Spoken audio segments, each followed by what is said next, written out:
अभी कोविड-19 के बाद हमने एक जनरल टेंडेंसी देखी गई है कि जो आम पॉपुलेशन है उसमें खून जमने की समस्या बढ़ गई है।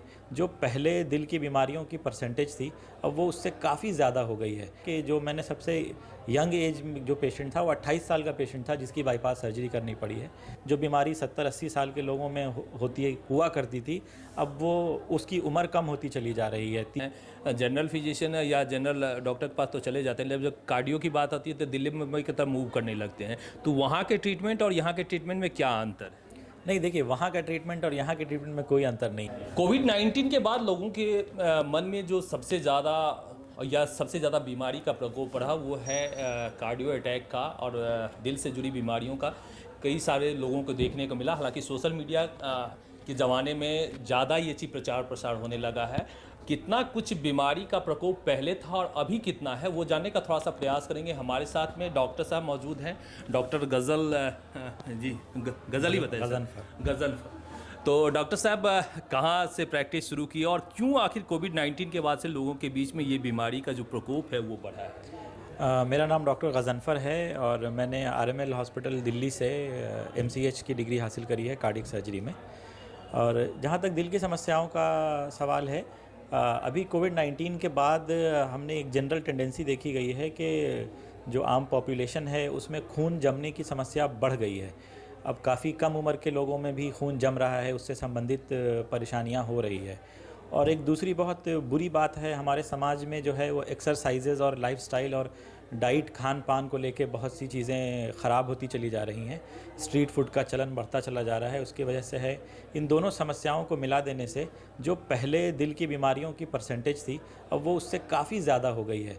कितना बढ़ा है पहले की अपेक्षा? पहले की अपेक्षा काफ़ी ज़्यादा बढ़ गया है। आपको ताज्जुब होगा कि जो मैंने सबसे यंग एज में जो पेशेंट था वो 28 साल का पेशेंट था जिसकी बाईपास सर्जरी करनी पड़ी है। उसकी सारी नसें बंद हो गई थी। तो ये हमारे समाज का दुर्भाग्य हो रहा है कि हम अपने जीवन यापन में इस तरह का परिवर्तन नहीं ला पा रहे हैं।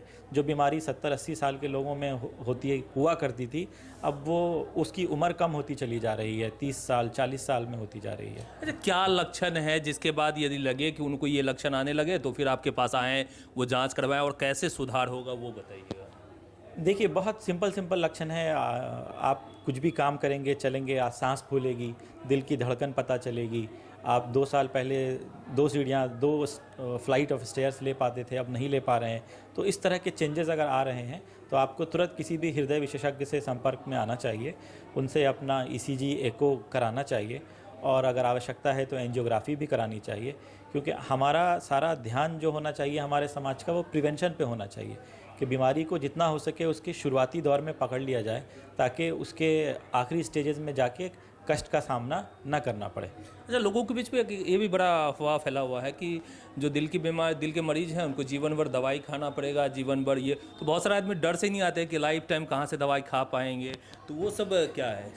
नहीं, लाइफ टाइम दवाई हर बीमारी में नहीं होती। कुछ बीमारियां, अब दिल की कुछ बीमारियां हैं जिसमें आपको 1-2 गोली हमेशा खानी पड़ती है। ऐसे शरीर के सारे अंग हैं जिनकी किसी बीमारियों में आपको गोली खाने पड़ती है। लेकिन सवाल गोली का नहीं है, सवाल यह है कि आपकी सेहत कैसी है, आपका जीवन यापन कितना अच्छा गुजर रहा है। अगर एक गोली खाने से आपका जीवन अच्छा हो रहा है और आपकी लाइफस्टाइल अच्छी हो रही है तो वो खानी चाहिए, उसमें कोई बुराई वाली बात नहीं है। अच्छा, पहले लोग इलाज के लिए खास करके अभी भी जो हमारे क्षेत्र में हैं जनरल फिजिशियन या जनरल डॉक्टर के पास तो चले जाते हैं, लेकिन जब कार्डियो की बात आती है तो दिल्ली मुंबई की तरफ मूव करने लगते हैं। तो वहाँ के ट्रीटमेंट और यहाँ के ट्रीटमेंट में क्या अंतर है? नहीं, देखिए, वहाँ का ट्रीटमेंट और यहाँ के ट्रीटमेंट में कोई अंतर नहीं है। वो भी उन लोगों भी वही किताब पढ़ के इलाज कर रहे हैं, वही शिक्षकों से शिक्षा ली है। बस मुझे जो लगता है यहाँ अभाव है, यहाँ जो स्पेशलिस्ट हैं उनकी काफ़ी कमी है। आप संख्या देखेंगे तो दिल्ली में कितने मेडिकल कॉलेजेस हैं और अस्पताल हैं जहाँ हृदय की सर्जरी की, खून की नसों की, फिस्टुला की सुविधा उपलब्ध है। उसको आप बिहार और पटना से कंपेयर करेंगे तो वो बिल्कुल ही उसके सामने कुछ नहीं है। तो मेन समस्या जो है वो उपलब्धि का है। अगर आप उपलब्धि नहीं है तो आपसे कोई कैसे आपसे परामर्श ले सकेगा? अब लगता है कि आपके यहाँ आने के बाद से लोगों को जो हृदय रोग के लिए पटना या दिल्ली जाना पड़ता था वो नहीं जाना पड़ेगा? बिल्कुल।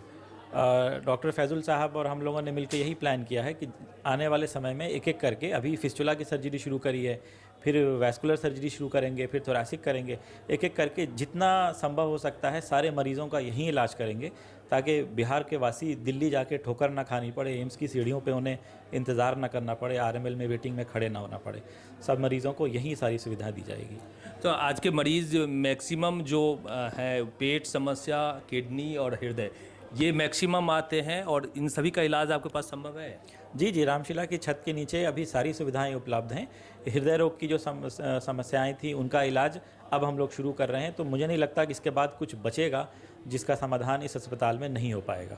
तो सुझाव यदि देंगे, यदि कोई हमारे मधुबनी ज़िला के लोग बड़े सौम्य हैं और बड़े सीधे साधे लोग हैं, उन्हें यदि कुछ सुझाव देंगे कि उनके हेल्थ को कैसे सुधारना चाहिए, तो क्या आप सुझाव देना चाहिए? बिल्कुल, देखिए 2-3 छोटी-छोटी बातें हैं जिसका ध्यान रखना है कि आप समय पे सोइए, समय से उठिए और खाने पीने का एक शेड्यूल होना चाहिए, एक शेड्यूल से खाइए और घर के खाने को प्रेफरेंस दिया जाए, बाहर के बाज़ार के खाने को, तेल को बिल्कुल भी ना इस्तेमाल किया जाए और जितना संभव हो सके कम से कम 20 ही मिनट सही लेकिन एक्सरसाइज जीवन में ज़रूर डेली करना चाहिए।